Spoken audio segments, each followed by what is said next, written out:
Yes, the Center for Global Development will be, I think, publishing 3 chapters of the book in a paper that I've written about the clash of the counter-bureaucracy, the regulatory apparatus of Washington and the national government with development. Because there are some things that the federal bureaucracy demands of AID that are counter-developmental, that are destructive to the developmental process, and I go through that in this paper that I'm publishing.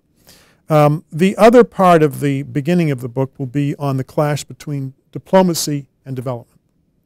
You can't optimize the use of development for diplomatic purposes without damaging the development function. The 2 disciplines are different.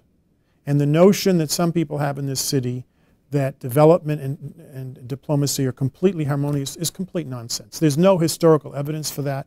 In fact, the time horizon, and that doesn't mean that we shouldn't coordinate the 2, but we need to understand that there are going to be conflicts, there are going to be tensions. That's true also with the Defense Department and development. Defense wants development to do certain things that cannot be done, and they want them done quickly. And we've explained, and I'm a retired military officer, I'm not anti-military, I was a lieutenant colonel when I retired after 23 years in the reserves. But there are certain principles of development that are counter to how the Defense Department sees development. And there's also a lot of politics in the city with interest groups and advocacy groups and groups that get money from AID. They lobby the Congress for earmarks, and that puts constraints on what officers can do in the field. So another constraint, major constraint, is the clash between politics and development in Washington.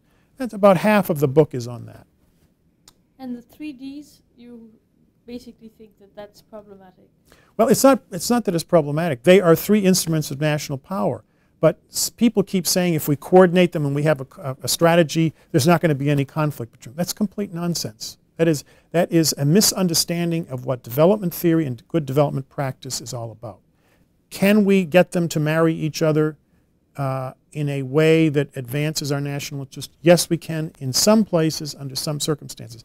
But if development is subordinated to politics in Washington and to the regulatory apparatus and to the Defense Department and to our diplomacy, we will not have much of a development program left.